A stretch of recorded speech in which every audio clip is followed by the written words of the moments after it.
С испокон веков мужчины всегда играли в игры доминантности и силы. Подумай об этом. Как думаешь, почему молодые ребята часто соревнуются друг с другом? Или почему мужчины делают крепкие рукопожатия и проявляют интерес к росту и весу другого мужчины? Все сводится к утверждению доминантности. Это первобытный инстинкт, который есть у всех нас, чтобы утвердиться в качестве альфы в группе. Некоторые беты будут пытаться отрицать это. Вот где реальность. Всегда существует мужчина, который доминирует над всеми остальными в комнате. От физической силы и навыков до интеллекта и харизмы. Каждый хороший лидер использует скрытые техники, чтобы утвердить доминантность и подняться на вершину. И он тот, кто доминирует над всеми остальными, привлекая деньги, силу, уважение и женщин как магнит. В этом видео мы пройдемся по 5 могущественным способам показать власть без слов. Номер 1. Оказывай социальное давление. Красота власти – это способность прикладывать давление на других. Властные мужчины по желанию умеют создавать социальное напряжение. Они создают социальную напряженность, заставляя более покорных людей подчиняться, ломать голову или действовать.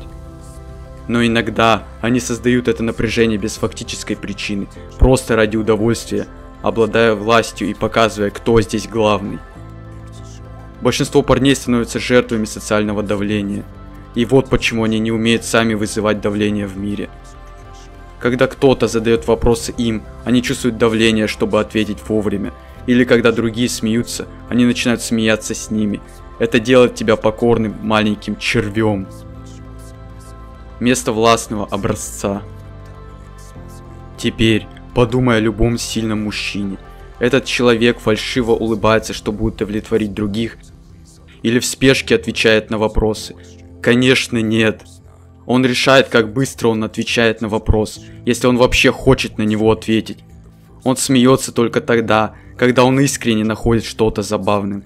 Нет нужды для мужчин делать фальшивый смех просто, чтобы понравиться другим. Смотри, на него не давят, чтобы он говорил или действовал, потому что он сам создает давление. Один из самых простых и эффективных способов оказывать давление на других – это тишина.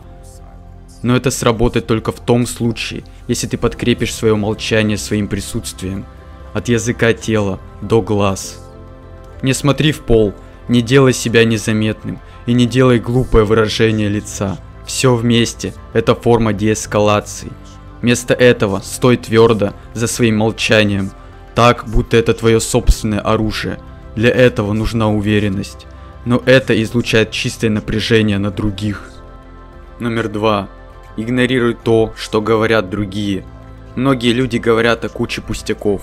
Они просто не знают, когда стоит держать рот на замке. Причина этого в том, что их действия не имеют никакого значения. Поэтому они пытаются сверхкомпенсироваться пустыми словами. Вот почему ты должен знать, когда стоит игнорировать бессмысленный разговор.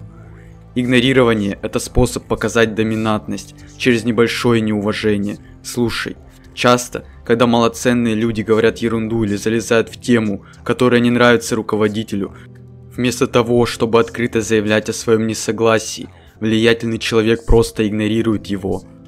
Зная, когда игнорировать людей и наблюдать, это навык, который ты должен развить. Это сильно и высокоэффективно. В то же самое время избегай эскалации и ненужной траты времени. Номер 3. Зрительный контакт. Глаза говорят больше, чем могут сказать слова. Они подскажут тебе, настоящая ли улыбка или нет. Если кто-то полон решимости, то его глаза могут даже запугивать или возбуждать. Существует много силы в глазах, и большинство людей не знают об этом. Подумай над этим на секунду.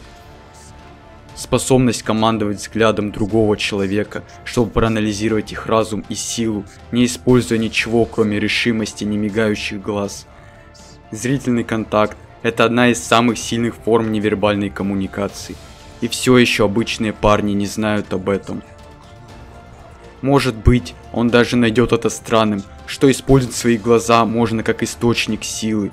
Слушай, Люди, которые имеют высокий статус, смотрят в глаза больше, чем говорят, и меньше, когда слушают, тем самым показывая силу. Другие с противоположным статусом делают обратное, таким образом демонстрируя подчинение. Это ключ, чтобы найти правильный баланс. Знай, когда нужно создавать сильный зрительный контакт, чтобы смотреть прямо в душу, и когда можно расслабиться.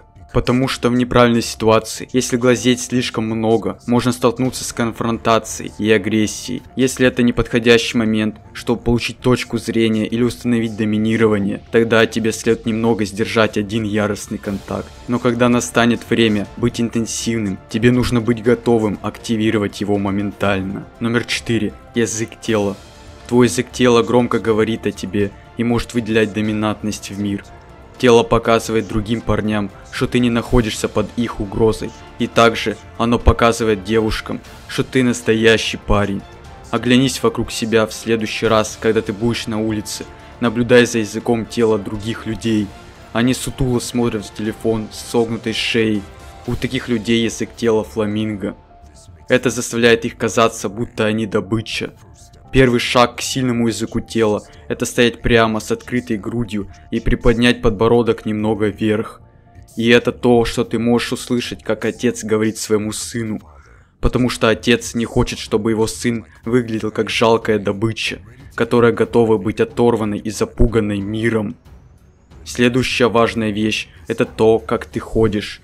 Ты идешь первый или следуешь за стадом. Доминантность – это ходьба в своем собственном темпе. Иди первым, если ты хочешь чего-то, и не прогуливайся мимо, как дурак. Что также важно, так это то, как ты пожимаешь руку. Тебе не нужно сжимать руку, но убедись, что твое рукопожатие достаточно твердое, так, чтобы твое присутствие чувствовалось. И наконец, тебе нужно знать, когда стоит расслабиться. Короли не напрягаются, когда они сидят на троне, потому что самые могущественные люди знают, как откинуться и расслабиться. Когда приходит время вставать и быть крепким, они крепки. Но быть спокойным и расслабленным – это также способ демонстрировать доминантность, показывая свою уверенность и контроль над всем происходящим. Номер 5. Проходи через всех. Прекрати спрашивать разрешения. Ты передаешь власть людям, чтобы остановить тебя. Люди любят говорить «нет», когда ты даешь им такой вариант. Они чувствуют себя отлично, имея власть над тобой.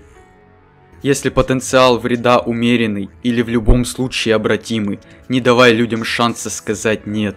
Большинство людей хотят быстро остановить тебя, даже перед тем, как ты начнешь.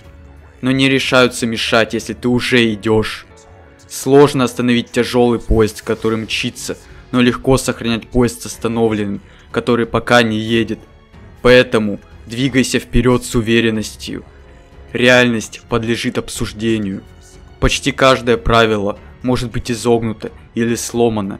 Иди, и если необходимо, проси прощения вместо разрешения. Кстати, если ты хочешь подняться на новый уровень в своей жизни, не забудь оставить немного любви. Ставь лайк и подписывайся. Увидимся в следующем видео.